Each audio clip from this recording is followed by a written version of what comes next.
Voilà 50 ans était donc votée la première grande loi d'orientation en faveur des personnes handicapées, le fruit d'un très long combat mené tout au long du siècle dernier pour la reconnaissance des droits de ces personnes dans notre société. Voilà ce que vient donc de nous remémorer ce documentaire réalisé par Laetitia Moller. Et aujourd'hui, où en est-on réellement concernant l'application des lois en faveur des personnes handicapées? Nous allons en débattre maintenant avec nos invités présents maintenant sur ce plateau de Débat-Doc. Sébastien Pétavy pour commencer. Bienvenue à vous, vous êtes député écologiste de la Dordogne. Vous êtes par ailleurs psychologue clinicien. Vous avez été élu pour la première fois en 2022 et donc réélu à l'issue de la dissolution en 2024. Également avec nous Pascale Ribes. Bienvenue à vous Pascale Ribes. Vous êtes la présidente de l'association APF France Handicap, association historique s'il en est, puisqu'on l'a vu dans ce documentaire, 1933. C'est la date de la création de l'association que vous présidez. Concernant la défense des droits des personnes handicapées et dont vous êtes adhérente depuis maintenant plus de 20 ans. Et nous allons évidemment revenir sur le contenu de ce documentaire et voir avec vous aujourd'hui ce qu'il en est sur la bonne application de ces lois. Et nous allons faire également avec vous, Pierre-Yves Baudot, bienvenue à vous. Vous êtes sociologue, vos recherches portent notamment sur la gouvernance des politiques du handicap en France et vous êtes l'auteur de ce livre, Le handicap, cause politique, un ouvrage publié aux presses universitaires de France. Il y a en France 11 millions de personnes qui vivent avec un handicap. On pourrait y ajouter 9 millions d'aidants environ. Eux aussi sont souvent invisibilisés dans notre société aujourd'hui. Vous êtes le premier député français à avoir débarqué, si on peut dire les choses comme ça, dans l'hémicycle de l'Assemblée nationale en fauteuil roulant. Est-ce que ça a créé des problèmes particuliers ou est-ce que l'Assemblée était prête à vous accueillir? Ça vous fait sourire. Oui, non, ça me fait sourire. J'ai été élu donc le dimanche soir. Le lundi matin, j'avais un appel des services de l'Assemblée pour me dire donc qu'ils savaient que j'arrivais avec mon fauteuil roulant et que l'Assemblée n'était absolument pas prête et adaptée pour, mais voilà, qu'ils voulaient savoir de quoi j'avais besoin pour pouvoir être bien accueilli. Donc il y avait déjà cette attention, mais effectivement, l'hémicycle n'était absolument pas adapté. Alors j'ai eu un petit souci de santé, j'étais hospitalisé pendant 6 mois, ce qui leur a laissé le temps de pouvoir faire les travaux dans l'hémicycle. Et aujourd'hui, il y a une place à côté du banc des ministres, mais qui est adaptée juste pour mon fauteuil. Quelqu'un serait élu aujourd'hui avec un fauteuil électrique, n'aurait pas de place. Nous serions 2 ou 3 en fauteuil roulant. Aujourd'hui, dans l'hémicycle, il n'y aurait pas de place. Donc, on voit qu'il y a, voilà, ça a commencé, le chemin est lancé. Comme quoi, il y a encore beaucoup à faire, y compris à l'Assemblée nationale. Oui, puis il faut prendre la mesure, parce que vous avez parlé des chiffres. Alors, vous parlez de 11 millions, 12 millions. Enfin, c'est très difficile de savoir combien il y a aujourd'hui. En fait, on dit que c'est entre 5 et 16 millions. En fait, c'est assez difficile de savoir vivant avec un handicap. Sur quoi on se base. C'est à peu près 16% de la population. Et on est 0,001% d'élus en situation de handicap, en tout cas reconnus. Donc on voit qu'il y a un écart important et que très certainement, pour faire bouger les choses, on a besoin d'une bonne représentativité. Nous l'avons vu ensemble, ce documentaire. Il est dit dans ce documentaire que cette mémoire que nous a fait visiter ce film n'est pas connue de la plupart des personnes vivant avec un handicap aujourd'hui en France.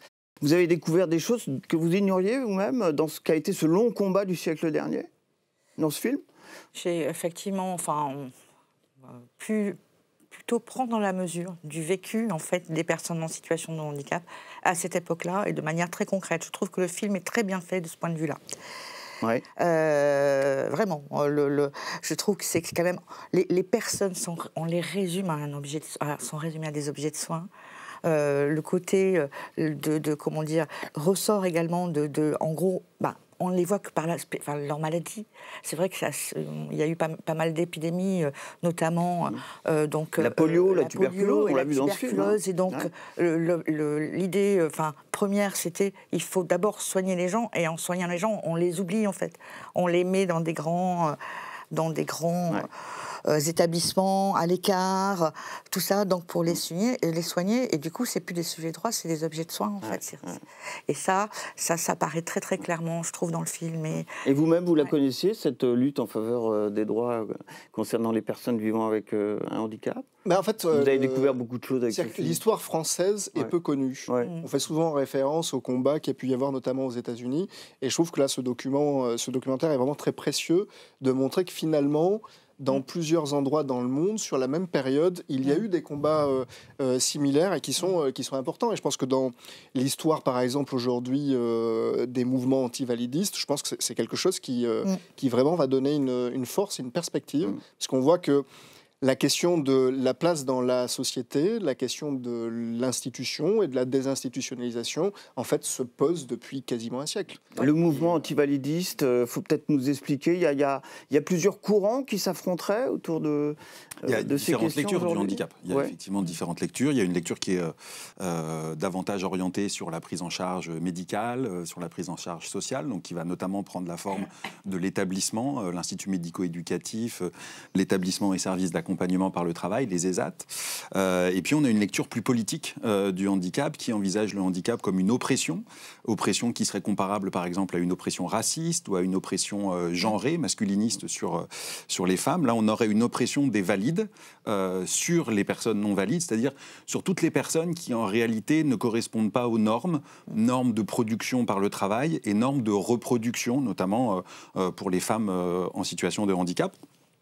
Et cette oppression, elle est comparable à d'autres formes d'oppression, c'est ce qu'on va appeler intersectionnalité aujourd'hui, et elle s'exerce à partir du moment où, d'une façon ou d'une autre, vous avez été évalué par le monde social comme ne correspondant plus aux normes. Et là, l'intérêt, c'est que c'est la société en entier qu'il faut changer. Ça veut dire que c'est la norme qu'il faut modifier, pas les corps des personnes handicapées, mais la norme de la société, et mettre des rampes à la place des marches, transformer la façon dont on apprend, dont on écrit, etc. Alors nous sommes là, bien entendu, pour commémorer, on va dire les choses comme ça aussi, le cinquantenaire de cette fameuse loi de 1975. C'est la présidence Valéry Giscard d'Estaing, grande loi d'orientation, la première grande loi d'orientation nationale. Mais nous sommes aussi là pour commémorer une autre loi qui a marqué cette histoire, qui est celle de 2005. Et là, nous sommes sous la présidence de Jacques Chirac. 2005, c'est vraiment la prise en compte de ce que vous venez de nous dire précédemment ?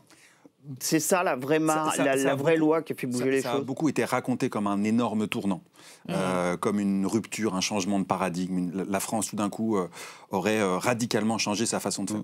Quand on regarde les choses plus en détail... Je vais juste citer son intitulé, Loi pour l'égalité des droits et des chances, la participation et la citoyenneté des personnes handicapées. La loi du 11 février.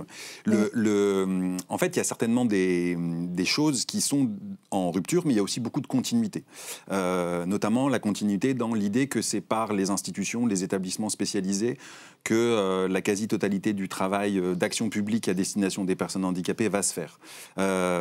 C'est aussi une loi qui est très en décalage et presque déjà en retard au moment où elle est adoptée par rapport aux transformations du droit international et notamment ce qui va déboucher l'année suivante, en 2006, sur l'adoption de la Convention internationale des droits des personnes handicapées que la France va ratifier en 2010. Et on est sur la charte de l'ONU, je crois, dont il est question dans le film.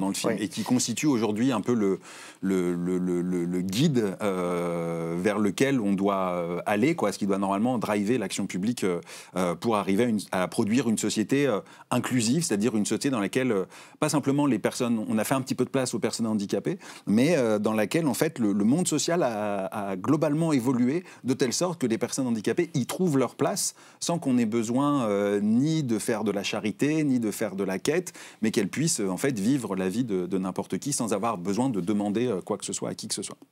Alors cette loi a instauré une obligation d'accessibilité des bâtiments et des transports, entre autres. Évidemment, ce qui ressort aussi beaucoup de ce film, certes, ces lois ont marqué leur époque, ont fait avancer les choses, et dans le sens dont on en a parlé à l'instant, c'est-à-dire de ne pas séparer invalide et invalide, invalide et valide, pardon. Néanmoins, tout le monde semble d'accord du côté des associations pour dire que le compte n'y est pas en matière d'application de ces lois. Alors j'ai noté 3 chiffres. Un établissement recevant du public sur 2 n'est pas accessible aujourd'hui, alors que l'objectif était de 100% dans cette fameuse loi de 2005. Que dans ce 1 sur 2, il y en a la moitié qui ont des dérogations. Alors, donc ça veut dire qu'il n'y en a que 20% en fait, qui se sont mis aux normes. Et la loi de 2005 ne prévoyait pas une accessibilité de 100%. L'accessibilité, c'était uniquement sur les bâtiments qui avaient plus de 4 étages. Donc en fait, il y avait la plupart des bâtiments construits à partir de 2005 ont été des bâtiments à 3 étages. Et donc en fait, les normes d'accessibilité ne s'y appliquaient pas. 86% des personnes handicapées ont des difficultés aujourd'hui pour se déplacer. Alors évidemment, on parle du quotidien, hein, là, des personnes, hein, se rendre dans la rue, dans les transports. Bon, Oui. voilà. Et puis enfin, troisième chiffre que j'ai retenu, plus d'une personne handicapée sur deux est confrontée à des difficultés d'accès au logement. Alors notamment, hein, la loi de 2005 avait entériné l'idée d'une accessibilité intégrale concernant tous les logements neufs. Et puis alors, il y a une loi hein, qui n'est pas si ancienne que ça, qui date de 2018, qui a déjà fait passer ce quota, on va dire, et cet objectif à 20% et non plus 100%. Sur ces trois grands chiffres, ces trois grands thèmes de préoccupation, qu'est-ce qui vous préoccupe le plus concernant la non-application ou l'application partielle, on va dire, de ce que prévoyait la loi? Alors, je voudrais justement attirer l'attention sur le fait qu'au-delà de ces chiffres et au-delà des sujets comme l'accessibilité, etc., pour moi, ça démontre, il y a 20 ans, donc la loi du 11 février 2005, on est quand même 20 ans après. Vous l'avez dit, le titre de la loi, il était très prometteur, loi pour l'égalité des droits et des chances, la participation et la citoyenneté. 20 ans après, et il y avait des dispositions pour le permettre. Et elle reposait sur des moyens financiers. Oui, qui étaient promis. Oui. Et elle reposait sur comment on faisait pour arriver à cette équation participation, égalité des droits et des chances. Eh bien, il y avait d'abord, première équation, c'est c'est l'accessibilité universelle pour tous. Et la deuxième, c'est la compensation individualisée à hauteur des besoins pour chaque personne qui en a besoin. Ça veut dire des aides humaines, des aides techniques à la hauteur des besoins. Donc là, cette équation-là était possible à partir du moment où on allait vers l'accessibilité universelle. Qu'est-ce qui s'est passé ? Très vite, l'accessibilité n'a pas été, au rendez-vous, enfin appliquée. Donc on a commencé à essayer de déroger à l'obligation qui était quand même dans la loi ou de la proroger. On a sorti les fameux agendas d'accessibilité programmés. Finalement, ça veut dire c'est pas pour tout de suite l'accessibilité en fonction de la catégorie des établissements recevant du public. Vous pouvez avoir un délai supplémentaire de 3, 6 ou 9 ans. On a sorti, vous l'avez dit aussi, la loi Elan, qui, alors, elle est venue détruire l'obligation d'accessibilité parce que, M. Toubon, à l'époque défenseur des droits, disait que c'était vraiment une machine à déroger et à empêcher l'application de la Convention internationale, notamment à laquelle la France doit se conformer, puisque ça instaurait un permis de discriminer, en fait. C'est un permis de discriminer que cette loi a instauré. Donc, l'obligation, en gros, de rendre, qui était dans la loi de 2005, qui était de rendre, y compris les établissements recevant du public anciens, donc accessibles, elle a disparu, quasiment. Votre avis sur le sujet? Ces trois chiffres, l'accessibilité, ça a l'air, c'est effectivement un problème central. En fait, il y a ce qui est intéressant avec la loi de 2005 est déjà la définition du handicap, qui a été quelque chose de nouveau à partir de là, où on est venu parler de personnes en situation de handicap. Alors même si ça vient complexifier, peut-être éloigner du sujet dont on parle, mais c'est intéressant parce que ça vient parler d'une situation qui vient handicaper, et que si on vient répondre, soit par l'accessibilité, soit par une aide humaine, technique, on peut répondre à cette question-là. Vous portez des lunettes. Quand vous mettez vos lunettes, votre situation d'empêchement ou de handicap est complètement atténuée ou enlevée et vous pouvez pratiquer votre activité. Donc il y a cette question-là. Mais on voit qu'au moment, et c'est ce que vous évoquiez, au moment où on écrit ça, l'ONU est en train de travailler sur une autre définition qui va encore plus loin. C'est-à-dire que la question est qu'une société qui ne s'est pas adaptée génère un handicap. Et donc, on voit bien qu'avec la création des maisons départementales pour les personnes handicapées et les plans de compensation du handicap, on voit qu'on a eu une approche individuelle de la manière dont on a pu accompagner dans le quotidien et notamment à l'école, en mettant de côté finalement l'accessibilité universelle. Et en fait, à partir de là, l'égalité de droit est rompue et effectivement, on fabrique de la discrimination. C'est-à-dire que toute personne, tout élu qui se dit que parce que ça coûte cher, parce que son bâtiment est un vieux bâtiment classé, décide de ne pas le faire, vient dire que 16% de la population sera interdit d'accès à ce bâtiment. Et bon, vous avez parlé de Toubon, mais le défenseur des droits, la défenseur des droits précise chaque année que le handicap est la première cause de discrimination en France. Comment on explique cette déception récurrente des associations entre la loi et sa bonne application, sa bonne déclinaison concrète pour les personnes concernées? Alors, c'est manque de moyens, manque de volonté politique? Un manque de volonté politique, ou plutôt la volonté politique de détricoter, c'est-à-dire de reculer sur 3 domaines clés. Le logement, l'emploi, l'école. On assiste quand même à des formes de recul assez significatives sur les questions d'accessibilité. Donc l'article 64 de la loi Elan qui revient sur cette obligation d'accessibilité. En matière d'emploi, l'un des éléments clés... Il y a 2 fois plus de personnes au chômage vivant avec un handicap. Et surtout, il y a un décrochage entre le taux d'emploi et le taux d'activité de la population générale et de la population handicapée. Ça veut dire que dès qu'on est handicapé, nos chances d'accéder à l'emploi sont beaucoup plus faibles. L'un des éléments clés dans la définition du handicap... Il y a aussi ce quota, puisqu'on en est au chapitre de l'emploi, c'est 6% pour les entreprises un quota embauchant plus de 20 personnes. Qui est très peu respecté. Peu respecté, à la fois dans le public et dans le privé, ou le public montre l'exemple? À la fois dans le public et dans le privé. Le public est un peu meilleur que le privé, mais... Et donc on recule, par exemple, l'un des éléments clés de la définition du handicap, en fait, c'est le droit au non-travail. Ça ne veut pas dire que les personnes handicapées ne veulent pas travailler, mais ce qui a défini historiquement le handicap, c'est le droit au non-travail. Si la personne veut travailler, on doit l'amener et permettre qu'elle accède à un travail, mais on doit aussi lui permettre de ne pas se marchandiser et de vivre une vie digne hors du travail. Ce droit au non-travail, il a été partiellement remis en cause par la loi plein emploi, qui considère, c'est ce que disait la ministre Sophie Cluzel, qui considère que toute personne handicapée a vocation à travailler. Et c'est une remise en cause très forte de ce droit au non-travail. Et en matière d'école, on assiste aujourd'hui à des formes de détricotage de l'obligation d'inclusion scolaire, puisque là, dans un rapport parlementaire qui date de 2020 ou 2021, on parle d'inclusion inversée. On parle d'emmener les enfants des écoles ordinaires visiter, un peu comme on visiterait un zoo, d'aller visiter un IME sur une journée. On parle donc d'inclusion inversée. Et donc en fait, c'est... Je suis tout de même un peu surpris ce que vous me dites sur la scolarisation, parce que en tout cas en termes de... Si on en juge par les chiffres quantitatifs, il y a aujourd'hui plus de 470 000 personnes concernées qui fréquentent désormais, par exemple, l'école ordinaire. C'est 2,5 fois plus qu'en 2004. Alors, tout de même. Il semblerait qu'il y ait tout de même eu un progrès sur ce terrain. Il y a 2 choses. Il y a la progression du nombre d'enfants handicapés, ce qui ne signifie pas que dans cette progression, il y a certainement effectivement des enfants handicapés qui n'auraient pas été à l'école avant 2005, qui peuvent aller à l'école. C'est une marge, c'est une partie de cette marge. Mais on a aussi des enfants qui posaient des problèmes à l'école et qui vont être labellisés comme handicapés. Je pense par exemple à tout ce qui est trouble 10, et qui vont pouvoir de ce fait avoir un soutien sous forme d'auxiliaire de vie scolaire.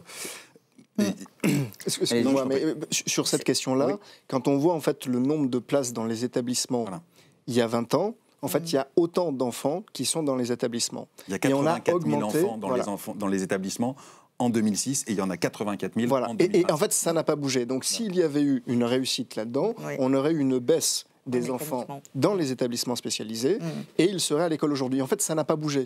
Donc on voit qu'il y a de nouveaux enfants qui n'étaient pas considérés, parce que dans la définition du handicap, il y a d'autres éléments, il y a notamment le handicap psychique, qui ne faisait pas partie de la définition qui est rentrée. Et donc à partir de là, est venu aussi dans cette définition et donc à l'école, des enfants qui n'étaient pas considérés, qui viennent rentrer dans ces chiffres. Donc là-dedans, en fait, on a quand même un sujet, on peut le regarder au niveau quantitatif.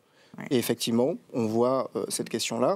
Maintenant se pose la question de combien d'heures sont scolarisés ces enfants. Voilà aussi. Parce qu'il y a énormément d'enfants qui sont scolarisés 2 heures par semaine. Et en fait, à 2 heures par semaine, on ne peut pas parler de scolarité. Et là, on a, comme souvent, dans les détails. On a une véritable question. Et puis après, on a fait le choix. Et un choix, je crois qu'il faut arriver à prendre la mesure aujourd'hui. C'est-à-dire qu'un enfant qu'on peut considérer comme vulnérable se retrouve accompagné par une personne qui souvent n'a pas de formation, n'a pas de statut, est très mal payée, avec les AESH. Donc en fait, on donne les conditions de l'accueil dans l'école à quand même des personnes dont aujourd'hui il va falloir arriver à poser les choses, parce que c'est quand même le 2e corps de métier le plus important de l'éducation nationale, qui sont payés en moyenne 800 €, qui n'ont pas de statut et qui sont formés quelques heures, souvent quelques mois après avoir commencé à travailler. Donc voilà les conditions, il faut prendre la mesure. Par exemple, en Italie, quand il y a un enfant en situation de handicap, il n'y a pas plus de 20 gamins dans une classe, et il y a un enseignant et un enseignant spécialisé. Donc on voit qu'il y a une approche tout autre, et on a fait l'économie d'avoir... L'Italie est souvent citée comme étant particulièrement Oui, mais on a oublié d'avoir sur des ce programmes plan. universels, de la pédagogie universelle. Un enfant qui est dyslexique aujourd'hui, on va lui imprimer un document à part. C'est-à-dire qu'on voit qu'on a l'école, votre enfant va à l'école, et votre enfant handicapé va à l'école inclusive. Et donc on voit que tant qu'il y aura cette question-là, ça ne fonctionnera pas. Et c'est intéressant sur l'Italie, parce que l'Italie a commencé ce système de double enseignant dans les classes, au moment où nous, en France, en 1975, on était en train de faire passer une loi, la deuxième loi du 30 juin 1975, qui est la loi sur les établissements spécialisés. Donc quand eux s'engageaient dans une dynamique d'inclusion, nous, on était dans une dynamique de ségrégation. Absolument. Juste, bon, j'abonde évidemment sur ce que viennent de dire mes collègues là, mais le système éducatif est absolument pas du tout inclusif en France. Au niveau... Donc, pourtant, tout part de là. On a dit... Tout part de là, parce oui, que, non, évidemment. mais tout part de là. C'est vrai qu'au niveau des chiffres, d'un point de vue quantitatif, bon, on a progressé, enfin, on va dire, en tout cas, quand on regarde les chiffres, seulement d'un point de vue quantitatif, mais d'un point de vue qualitatif, pas du tout, en vrai. Pourquoi ? Parce que, finalement, le système... Aujourd'hui, je crois que c'est plus d'un élève sur deux. Bon, il y a l'obligation d'être inscrit à l'école ordinaire, on inscrit les enfants à l'école ordinaire, mais il y a plus d'un élève sur deux qu'on éjecte à l'âge de 10 ans. Il y a plus d'un élève sur deux qui est sorti du système ordinaire à 10 ans. Ça veut dire que le système n'est pas inclusif, ne lui permet pas d'avoir des programmes adaptés, de s'adapter à l'élève, tout simplement. On est plutôt dans un système où encore, en fait, c'est à l'élève de s'adapter à l'éducation nationale, au programme, etc. Et s'ils ne peuvent pas, ils sont éjectés. L'accès aux soins, semble-t-il, un domaine où on aurait également progressé, alors toujours au regard d'un certain nombre de chiffres, vous devez les connaître, c'est une réalité. On a progressé en matière d'accès aux soins. Et elle est d'autant plus importante qu'on vient d'adopter en France donc, un texte sur le droit à mourir dans la dignité. Et que, alors, on ne l'a pas encore tout à fait adopté. En première lecture, on est ce qu'on appelle en navette entre les deux assemblées du Parlement. Il y a un décalage entre la progression de ce droit-là, le droit à mourir, et la progression du droit aux soins, la crise de l'hôpital, les difficultés de recrutement de professionnels de santé sur les territoires et notamment dans les territoires ruraux. Tous ces éléments-là ralentissent considérablement l'accès aux soins, plus tout ce qui va être de l'ordre du reste à charge. Dans la comptabilité d'une personne handicapée, on compte à peu près 33% de coûts supplémentaires liés au handicap, coûts qui ne sont pas compensés. Ça veut dire que pour maintenir un niveau de vie équivalent à une personne valide, il faut 33% de ressources en plus, un tiers de ressources en plus. Donc le handicap coûte très cher et on a des phases, des séquences de refus de soins pour des raisons qui sont des raisons basiquement financières et d'insuffisante compensation des coûts de santé. Donc sur l'accès aux soins, qui est un sujet absolument crucial, il y a énormément de travail à faire et je dirais même que les réformes de l'hôpital de ces dernières années vont quand même dans un sens qui n'est pas le bon, quoi. Oui, allez-y, si je peux me permettre, sur ce sujet, j'ajouterais qu'il y a aussi une dimension quand même genrée à penser. Pourquoi ? Parce que les femmes en situation de handicap particulièrement, sont vraiment beaucoup plus exposées évidemment que les autres femmes en situation qui ne sont pas en situation de handicap. Pourquoi ?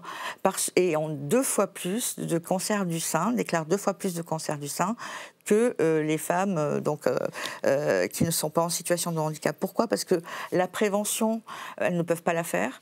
Donc les appareils de mammographie, etc., ne sont pas accessibles parce qu'elles ne sont pas prises en compte sous le prisme de leur situation de femme, en fait, d'abord. Et donc, du coup, on passe à côté. Et on a un problème, selon moi, d'ailleurs, de santé publique, parce qu'on a vraiment... notamment en tout cas en termes de cancer, et c'est établi, le taux, c'est hallucinant. C'est 2 fois plus de chances d'avoir un cancer du sein quand vous êtes en situation de handicap quand vous ne l'êtes pas. C'est révélateur quand même. Un mot tout de même sur l'allocation aux adultes handicapés, parce que cette allocation justement a été mise en place et créée en 1975, il y a maintenant 50 ans. Je crois que son montant est de l'ordre de 1 016 € par mois pour une personne seule, soit en dessous du seuil de pauvreté fixé à 1 216 € mensuels. Voilà. Néanmoins, on a avancé aussi sur ce sujet. C'est un peu technique, mais j'aimerais que vous nous expliquiez, parce qu'on a déconjugalisé cette aide. Mais vous dites, parce que vous l'avez écrit quelque part ou dit quelque part, qu'il faut tout de même rester vigilant sur ce sujet. Non, mais déjà, vous avez parlé de la question du seuil de pauvreté. Oui. C'est-à-dire qu'il faut arriver à prendre la mesure que quelqu'un qui ne pourra pas travailler, qui a le droit de ne pas travailler, aura donc un revenu en dessous du seuil de pauvreté. Avec toutes les Comment conséquences. fait-on pour vivre avec, avec toutes les conséquences 1016 euros par et mois avec ce qui a été dit, qu'il faudrait un tiers de revenus en plus pour pouvoir compenser le coût du handicap et vivre dignement. Donc on voit bien qu'il y a quelque chose là-dedans qui ne peut pas fonctionner. Et on voit bien qu'il y a également, pour les personnes qui travaillent, les seuils à partir duquel on commence à travailler, en fait, on vient diminuer l'allocation adulte handicapé et qui vient poser des problèmes. Donc, en fait, on a un grand sujet là-dessus, mais la question de pouvoir vivre dignement et avoir un logement accessible. Enfin, on voit tous les autres coûts aujourd'hui, vous l'avez évoqué avec la loi Elan, mais la question de la mobilité. Et puis là, on peut parler par exemple de Paris et d'un métro qui est qu'à 10% accessible. Mais moi, je suis dans un territoire rural. Quelle n'a pas été la surprise d'ailleurs d'un certain nombre d'étrangers qui sont venus aux Jeux paralympiques en pensant que toute la ville était au diapason et que l'accessibilité dans notre métro parisien était catastrophique. Catastrophique. Elle est catastrophique. Et puis on a, dans le cadre de ma mission d'évaluation sur la loi du 11 février 2005, on a reçu la RATP. Ils nous expliquent que 100% des lignes de bus sont accessibles, mais ils nous disent en fait que quand une ligne de bus est accessible à 70%, elle est considérée comme accessible à 100%.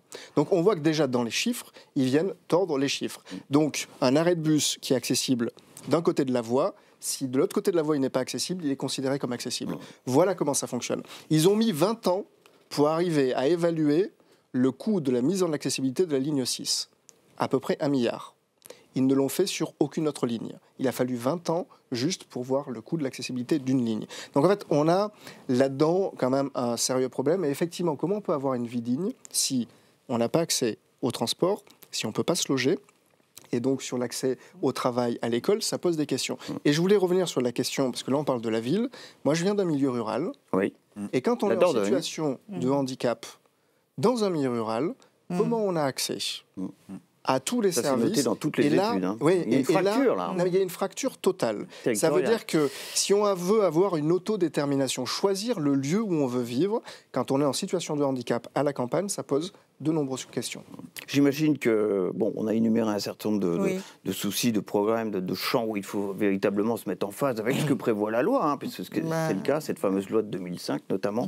S'il fallait hiérarchiser les choses quand même, s'il y a un combat à mener aujourd'hui concernant votre association, ça serait lequel? S'il fallait en garder un pour les années à venir, là. Voilà. Alors moi, je n'aime pas le principe de hiérarchie. Non, je sais bien, mais on parle de droit fondamental, donc du coup, hiérarchie, c'est un peu compliqué. Par contre, il y a une chose qui est tout à fait évidente, c'est que l'accessibilité est la première condition, en fait, pour pouvoir accéder à tous les autres droits. Donc, évidemment, je dirais, donc, c'est l'accessibilité. Non seulement, en plus, on n'a pas avancé depuis la loi de 2005. L'inclusivité en passe en grande partie par l'accessibilité. Mais on a reculé. C'est ça. Oui, c'est la condition sine qua non de l'accès à tous les autres droits et de l'accès à tout dans la vie, enfin, dans votre vie de tous les jours. Donc voilà, effectivement. On a parlé très peu d'argent. Il faut peut-être en dire un mot. Est-ce qu'on a mis les moyens suffisants pour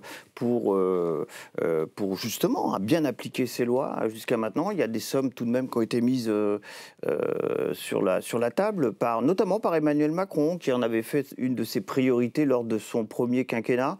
On parle d'1,5 milliard d'euros tout de même. Qu'en est-il exactement? 1,5 milliard dans un fonds territorial d'accessibilité qui n'est pas mobilisé. Donc pour l'instant, ce milliard 5, il est virtuel, discursif. D'accord. Il n'est pas utilisé. Des moyens, le fait que parce que là, c'est la collectivité qui doit augmenter pour accompagner les enfants à l'école. Des moyens, il y en a eu. D'accord. La question, c'est dans quel sens ils vont, où est-ce qu'on les met et à quoi ils doivent servir. Dépenser de l'argent sur la question du handicap, ça, à la rigueur, c'est presque pas un sujet, il y en a. La question, c'est la réorientation de ces financements sur des objets qui seraient plus directement pertinents. Je pense ma prime adapte sur l'aménagement intérieur du logement, ça c'est une condition particulière. Il y a un lieu de dépense qui pourrait être intéressant, ce serait de créer une prestation, c'est en débat, mais créer une prestation sur l'accompagnement sur les missions politiques. Je pense qu'il y a un enjeu crucial. Sébastien Pétavy est le seul député en fauteuil à l'Assemblée. Ça représente un pourcentage infime. Il y a une enquête actuelle sur les personnes handicapées qui ont des mandats électifs. On découvre que c'est un nombre absolument ridicule au niveau français. Je pense qu'un des enjeux, c'est de permettre aux personnes handicapées d'accéder à la représentation politique. Ça va conduire à accessibiliser tout un tas de lieux et d'événements. Ça va conduire aussi à rendre visible cette question du handicap qui est finalement ce que nous dit ce documentaire, c'est quoi? C'est que cette lutte-là qui a été extrêmement importante, extrêmement vigoureuse, en fait, elle a complètement disparu des radars, elle a été invisibilisée, elle a été oubliée. C'est pour ça qu'on ne la connaît plus aujourd'hui, parce que les personnes handicapées n'ont pas été en mesure, c'est-à-dire on ne leur a pas donné les moyens d'entretenir cette mémoire-là, la mémoire de ces luttes et de faire triompher leurs revendications. Et donc, accéder à la vie politique, accéder à la parole, ce serait une des conditions du changement et une transformation systémique. Ça sera le mot de la fin. Ça sera le mot de la fin. Quand on regarde cette question-là... C'est une question importante, évidemment. Quand on regarde cette question-là, comment on peut devenir élu? Et on voit que souvent, il faut être dans une association.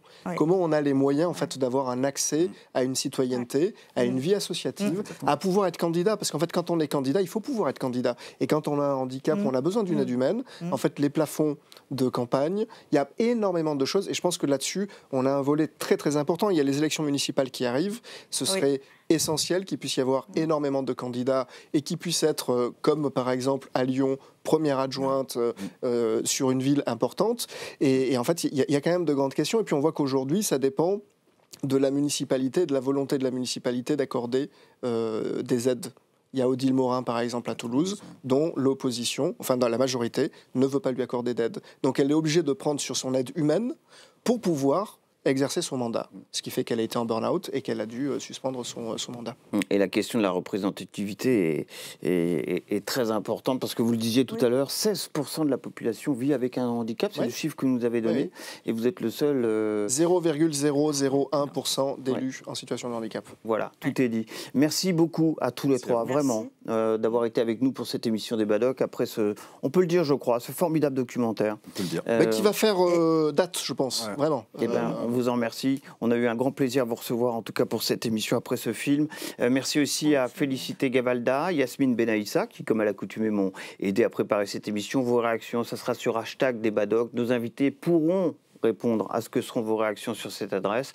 Et quant à moi, je vous retrouve pour un prochain des Badocs. Ça sera bien sûr avec son documentaire et son débat. À très bientôt.